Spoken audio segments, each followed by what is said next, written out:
Hello, everybody. This is the Genius Project. I'm Susan Clinton, and I'm here with my co-hosts, Carolyn Van Dicken and Joletta Belton. And we're welcoming in our guest extraordinaire this morning, Shelly Prosko. The title of this project is Compassion in Pain Care, and we had already introduced the subject last month on our part A of our project. This is part B, and we're really excited to have Shelly here to really talk about and dig deep into compassion and pain care and compassion self-care as well. Beautiful. So Shelly, welcome. Thank you so much for joining us. I'm so thrilled to have you here. Can you just maybe start by telling us a little bit about your background and what brought you into sort of compassion care and self-compassion work? Sure. Thank you. And hello, everybody. This is so fun. Thank you for having me. Okay, so a little bit about myself and what got me into compassion care. Grab your coffee. So I am a physiotherapist. I am a yoga therapist, and I started integrating yoga into my physiotherapy pretty much right away when I graduated from PT school in 1998. I started yoga practice really loosely, just more the physical postures in 1990. And so as the years have gone on, these last 30 years or so, that yoga practice and my understanding of yoga has really evolved. I started integrating mostly just the physical postures into my physiotherapy practice. And then as I started learning more and more about yoga, and not just even the breathing and the meditation aspects, but even the philosophy and the teachings, it was then that I started to, really have an appreciation for what yoga might be able to offer all of the people that I work with, including people with persisting pain.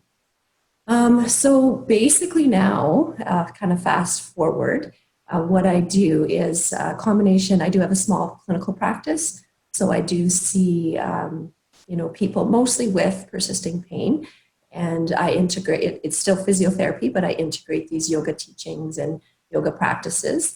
And then I also do continuing education. So I teach different courses, and I'm trying to speak more at conferences and that to spread these messages. And let's see, and writing. So I do some writing, as you all know. I just co-edited and co-authored a book with Neil Pearson and Marlisa Sullivan with phenomenal contributors, one being Joletta Belton, who's chapter 1. I know you talked about that at the last session, so that was phenomenal. So that's a little bit about myself. And then what brought me into this idea of compassion in care and in pain care? Ooh, that's a big topic, and there's no real linear answer here. It's kind of a bunch of little things, but I'll start with actually something that you, Carolyn, introduced me to. I don't even know if you remember this or not, but it was several years ago. So I do these different retreats and these different courses. Like I said, a lot of different topics, but one of the retreats that I do it's like a self-care retreat for healthcare providers. And I integrate yoga, so the actual healthcare providers can practice yoga and learn about these teachings, which can help improve self-care and prevent burnout, but also integrating yoga into your rehab practice so that you're offering these different ideas and you're using yoga as a framework for your rehab practice. That can also help prevent burnout and improve self-care. So it's kind of those two different concepts or those ideas of practicing on your own and integrating it. And so I teach this retreat sort of about that self-care and preventing burnout, integrating yoga. And then it was Carolyn who came to me and said, hey, would you like to, teach this course and some kind of a retreat? And we hadn't figured out exactly what it would look like. But Carolyn, you had asked me if I could teach something for you in your pelvic health solutions platform, right, where you teach courses. Mm-hmm. So I said, yeah. And I remember even to this day that where I was sitting and everything, I was on my patio, it was a beautiful day, and we were chatting on the phone. And you said to me, have you heard of Kristen Neff's work? Mm. and I hadn't. Oh, So wow. so I don't know if but you're the one that brought me, to Kristen Neff's work and this idea that self-compassion is this, tangible, accessible thing. It's something that's being studied, and there's science around this. So I looked up all her work, and I was hooked. And I learned about, I looked at her website, all the free stuff. I read everything and started learning more, not just about the research, but the practices, for myself. And then that's kind of where it started. And then it just snowballed from there, and learning more and more, incorporating her work more and more, learning about, like I said, the research that she's really been doing since the early 2000s. And then, and again, there's a whole bunch of different tangents here, but if I can just make it a little bit clear for myself and for you, the next steps, I remember when I started learning about this self-compassion stuff from her, I started practicing myself. And I remember taking the self-compassion scale or taking the questionnaire, and I realized how low I was. Whew, yeah. And and I started, and then this is going to turn into Shelly Prosko therapy. We're just facilitating it. It's all good. But that's truly, like, it really, I started to dive deep, kind of in my own exploration and inquiry, and all this stuff she talks about, self-esteem versus self-compassion, and and being self-critical, and everything she was saying was resonating with me. So I started practicing more and noticing a change in my own life. And then on another note, everything she was saying, though, and everything that I was learning wasn't new as far as like these ideas of compassion, self-compassion. This is yoga. Like, this is inherently, and not just yoga, there's other perennial truths, but for me, that's the system that I'm, really interested in and most involved in. And I just thought, oh, there's all these parallels. Like, this is yoga. Wow. But she really brought the research to it and language to it. And it was, and the practices that were, I think, very, very accessible and different things. So, and then the pain part, like that, just, of course, my life is teaching and working with people in pain. And then I started to put two and two together, listening to people in pain and also to all the educators out there. So shout out to all the educators, which include all three of you that I've listened to and learned from, and then many others in the summits that I've gone to, and learning more and more about listening to people in pain, listening to the stories. And it just really started to be clear to me that underlying, there's this self-compassion issue, and we can't say, of course, across the board, but it sure seems like it to me, that people in pain, to me, from what I was hearing, have this language of, they feel guilty and shameful, and they're not doing things right. All this stuff that Joletta has talked about in our chapter, and even in the last Genius Project session. So anyways, I started putting two and two together, and I thought, oh, this is huge. Like, I just like this, there's something here. I'm on a mission. And then the book. So 4 years ago, I think, was when we really started gathering information about the book, Yoga and Science and Pain Care, and deciding what kind of chapters we were going to have and who to contribute. And I told my co-editors, Marlisa and Neil, you guys, I have to write something about this compassion piece. Of course, I'm still new to it, right? Like, you want to write something that it's your life's work. So I was a little nervous, but I thought, I'm just going to read. I'm going to do what I can. I'm going to write it in a language of, I'm not the researcher, and this is what I know, and just try to write it with humility. And so there you go. That's how the chapter kind of came about. And again, I found the parallels in yoga we've just been talking right now about self-compassion and Kristen, and I won't go into a long story about Halifax's model of inactive compassion, but I was introduced that. I will give a shout out to Matthew Taylor. He's a physical therapist, yoga therapist. Yeah. And he was the one that introduced me to Joan's work probably about 8 years ago.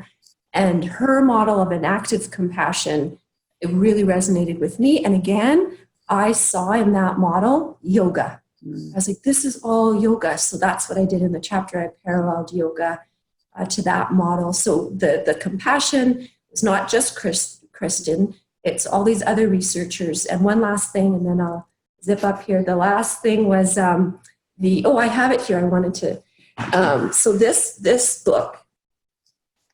It's called the Oxford Handbook of? It's called the Oxford Handbook of Compassion Science. Okay. And this was the book, thank goodness, that I came across when I was preparing to write my book chapter, because there's dozens of the leading compassion researchers in here. Nice. And it's everything you need to know about the science around compassion. And I read this book cover to cover. You can see how it's very dog-eared. If you're not watching the video right now, it's very dog-eared. Yeah.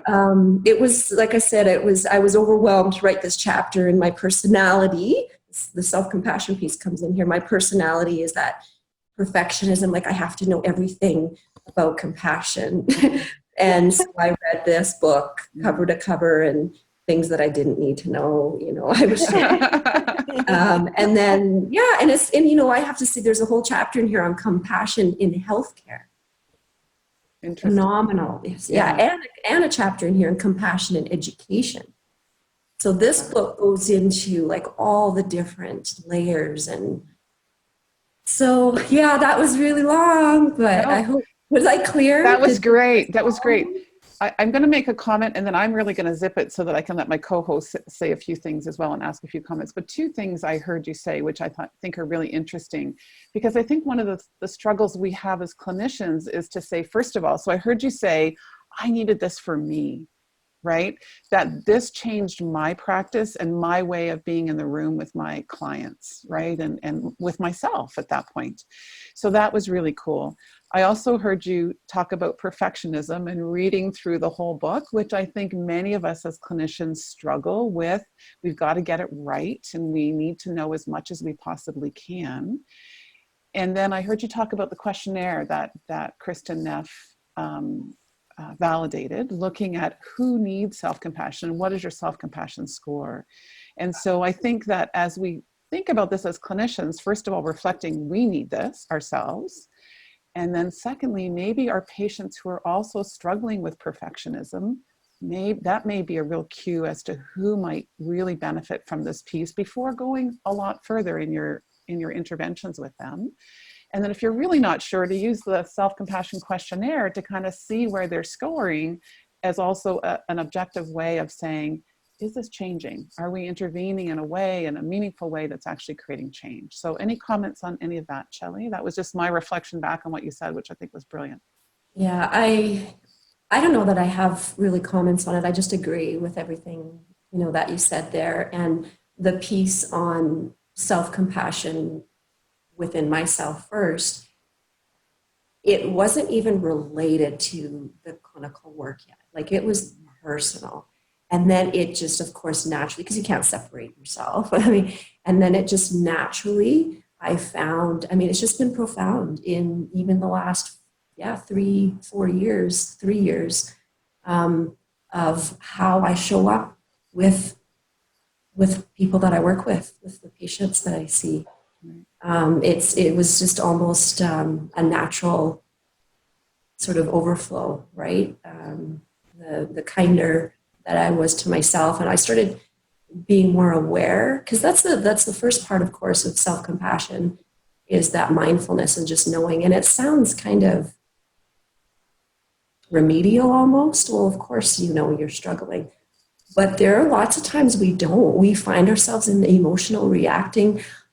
So if I'm listening to someone, a patient who's telling me a story, or we're just been working with someone, you don't even realize necessarily that you're feeling irritated or frustrated or impatient.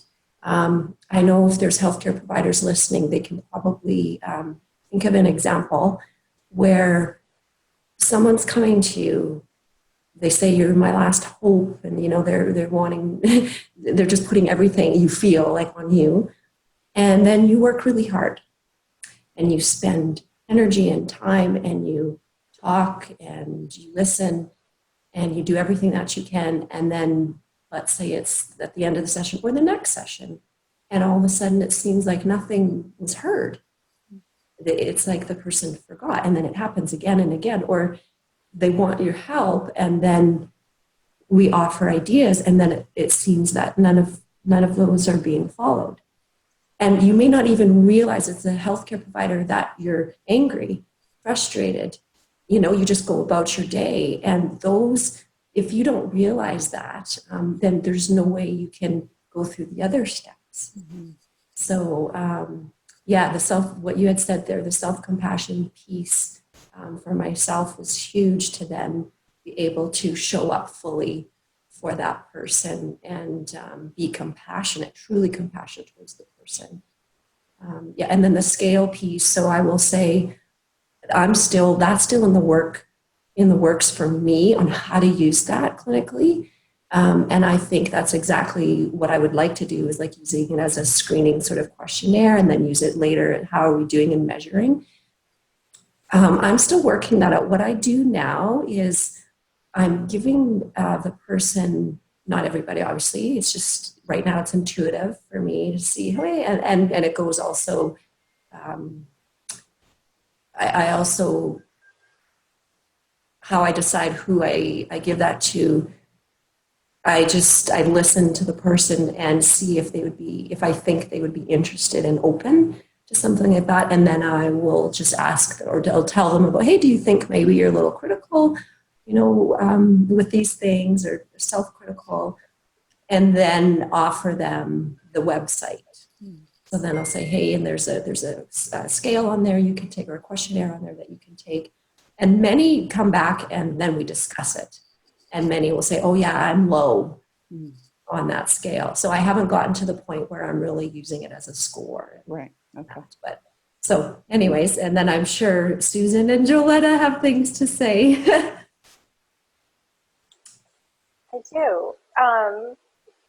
The perfectionism thing was something that I had noted too, Carolyn, in that the sense that, especially when you say that it wasn't even just professionally, just perfectionism, that it was just you personally, that you can't separate the two. And I think that that just shows how common our humanity is, that shared humanity that patients and clinicians have, and can be one of those things that we recognize to break down those barriers, that we're all just humans trying to figure this out.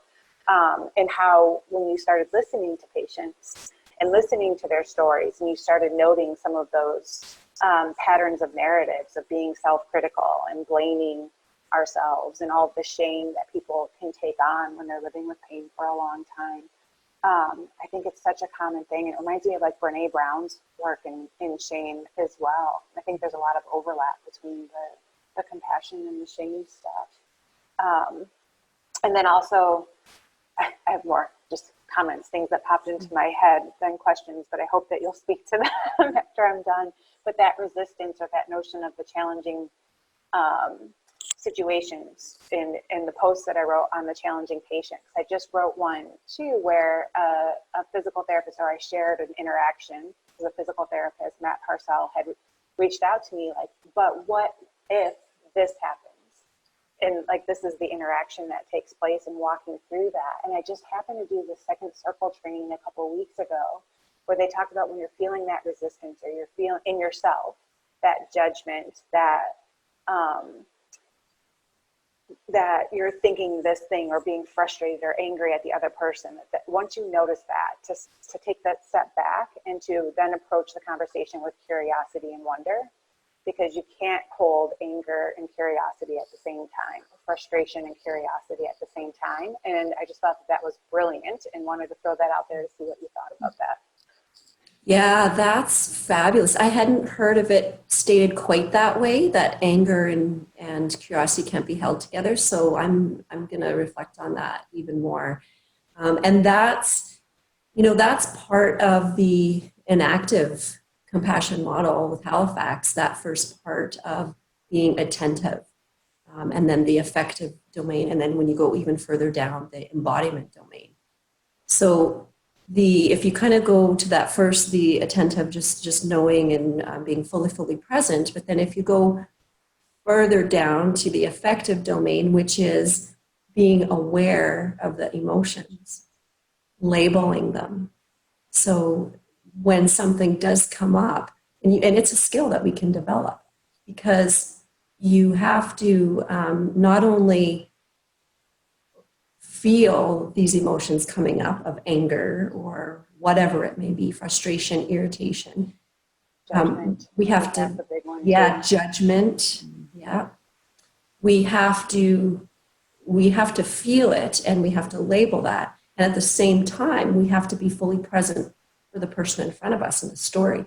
And that's a skill that we can develop. And that's that, if you go further down the model, that's that embodiment model. And so we have to learn how to divide our attention. And so and it's really interesting if if you do start to practice this, and you do get more efficient and proficient at it. So listening to someone, often for me, what I've found in the last, few years and working with this, first comes up for me physically. So it's the somatic experiencing. And so you can feel it if you're fully embodied and you're fully present at the same time. You're creating that space and you're fully present listening to the person, which, like I say again, like that's hard, but this is the yoga part. This is what I'm saying. This is nothing new as far as what I've been learning. This is what yoga teaches us. So you develop this skill of being fully embodied, being in the context of the situation with the person. And then for me, I feel sensations in the body arising. Often for me, it's a tension in my chest or in my throat. For some people, it's more deeper in the gut. For others, it's particular. I think if we have different issues that manifest in us, maybe some people could feel pelvic floor tightening, hips, maybe the back, or if we do have issues with pain, maybe somewhere, maybe the shoulder blade, or the neck starts hurting. So often there is some sort of somatic response, or sometimes the breath can change and you'll feel it get a little bit shallow. So that's my first key, and it's quick, and I don't go into a long elaborative story because I'm listening and I'm fully present, but I feel it. And then, like you said, Joletta, that's that sign then that, okay, something's going on, pay attention to it, and then label it without elaborating, but you can feel it. Oh, I'm frustrated, I'm angry. And then it provides that space, and then you can turn that into, now what you're just saying, I hadn't thought of it that way, but what can I learn here? Although I guess I have, that is something that I write about and that I do in the work. Excuse me. I think that might help. Let's see, there we go. So I have talked about that. Actually, now that I think of it, that is part of what we ask in that engagement part of the compassion is, what can I learn here? Right. So I guess I have been using that. I hadn't thought of that. And I did, it was a few months ago, I had a really challenging situation in a therapeutic interaction. It was hard. And it was all coming up, and it was actually someone who was becoming quite angry with me and some things that I had said.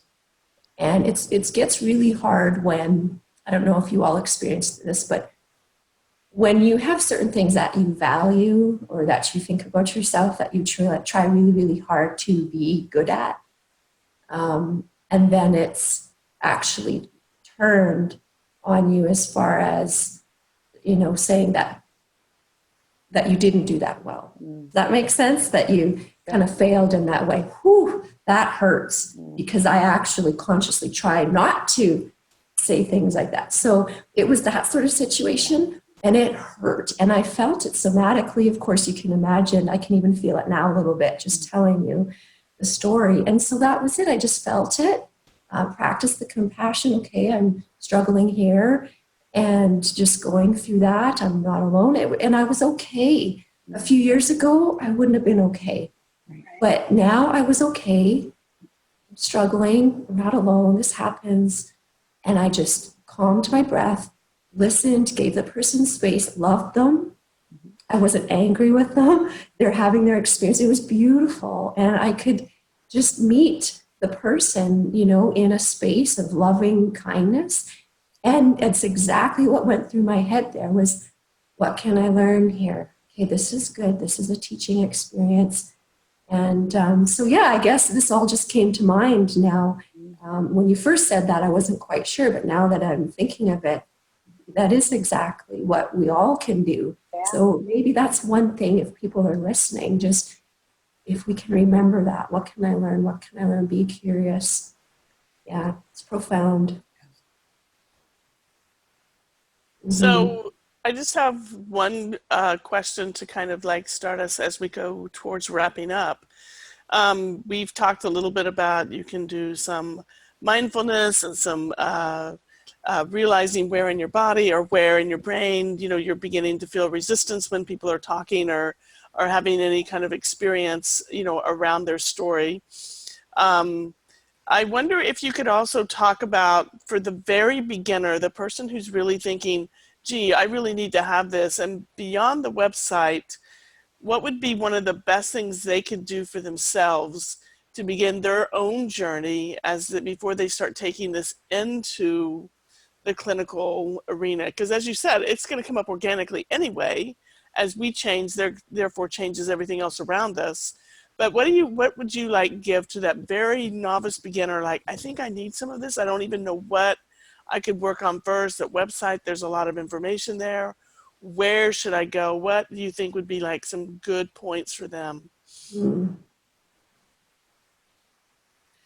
So I think this is very simple, and at first Mm-hmm. glance, people may not see the link here, but maybe you just have to jump and trust. Mm-hmm. So I think the first thing is just practicing being fully present and aware, and you can start with your breath. It doesn't have to be the breath. It can be other anchors. It can be doing a quick body scan. But the breath is often something that's easy to go to. So even right now, as you're just listening to this and you're listening to us, just pay attention to your breath as you're listening and see if you can even pay attention to the feeling of it as it's entering and exiting the nostrils. Maybe notice the pace, the rate, depth, and just also feel how it's moving in your body right now. So then you can connect the breath piece to the body and just sense, okay, how is it moving, what parts? So something really simple, that's kind of the first step, is just being aware. Mm-hmm. And I think that's the most important thing too, is what's that very is. beginning simple thing? It doesn't have to be complicated. No, and it all does start with awareness. You know, it's from there. Even the first step, whether it's Joan Halifax's model, her first step is that, you know, it's more the attention and being fully present, is how she describes it. Kristen Neff's model, first step is that mindfulness and knowing. In yoga, first step is awareness and all the different awareness practices. In pain care, there's a lot of different models, of course, but you know, one of the models that I've been trained in and worked with is the pain care yoga model from Neil Pearson. And you know, the basis and the foundation of that practice is awareness. The first step to any kind of change, whether we're talking about the self-compassion or pain or anything, is the awareness. So yeah, that would be, you know, the one thing. And just check in and focus on about the body or the breath. And I love that you start there, because like you said, when you were first speaking, we think that we're aware until we're actually kind of guided, or we actually take the time to see if we are. And then we notice how much we're not. Because even just you walking through that little breathing thing with us, I was like, man, the shoulders are a little tense. Like, Just that little bit of awareness can change a lot just in a few moments, and we're often not aware. We might think that we are, but we're not aware. We're not noticing, and it takes skill and it takes practice to be able to do it regularly and to be able to draw upon that without having to be guided. Yeah, well, that's a really good point. So here's the other thing, like when we're in a moment of struggle, it actually reminds me of, when I work with people with pain and we talk about this, when you're moving to that edge of pain or when you're really at pain, that's not the time to try to practice these skills. I mean, eventually, yes, but we need to practice these skills, in a place of support or rest or, so or in a more controlled sort of setting when you're alone. So yeah, that's important. But, I will just add, it's a little bit repetitive maybe, but I think it's worth emphasizing this whole, as simple as this awareness practice just is. I do encourage people listening just to try it, just to see. Throughout the day, maybe you start by saying you want to set time aside, maybe a minute every morning before you get out of bed. I call it my pillow meditation. A minute in the morning, and then right before you go to bed or while you're in bed, just a minute. Just do that little breath awareness practice. And then throughout the day, just whenever you might think about it. And just try that for a month. And just see what happens. And I'm at risk of, suggesting something, the power of suggestion, of course, right? Risk of doing that. I just want to say from my own personal experience and those that I've worked with, what has happened for me, just simply by being aware, something happens in your interactions. You become, it becomes a habit where you check in more often, and something just happens when you're then communicating, whether it's with think of someone maybe that you have difficulty with, like maybe an in-law, and my in-laws are amazing, by the way, that was not, but just people, right? We all have challenging, there's people in our lives, and something shifts when you just have this awareness. So it's no big, grand, protocol. It's just an awareness. So that's what I would like people just to try and see what happens. That's amazing. That's just a great way to kind of wrap up our discussion with Shelly this morning. And if you're listening to this, Shelly is going to come back on November 11th to join us for a live question and answer period, which means all of you get to come and sign up. You can sign up on the website. Or you can send an email to any one of us to sign up as well. If you know us personally and you want to connect that way, then we can also give you the link to sign up. And so we welcome Shelly back again on November 11th at 8 p.m. Eastern Standard Time. And that will be about a 45-minute session of just questions and answers. And we've had a chance now to ask Shelly some questions and to pick her beautiful brain. But that gives everybody else a chance as well. So please join us in just a couple weeks. We will make a big effort to get this out quickly so that you have a chance to listen to Shelly's comments here before we take it to the next level. So thank you, Shelly, for sharing your thoughts and your wisdom with us. And thanks to my co-hosts this morning, to everyone getting here and just sharing our knowledge and passion about this topic. Until next time, we'll see you again. Bye-bye. Thank you. Bye.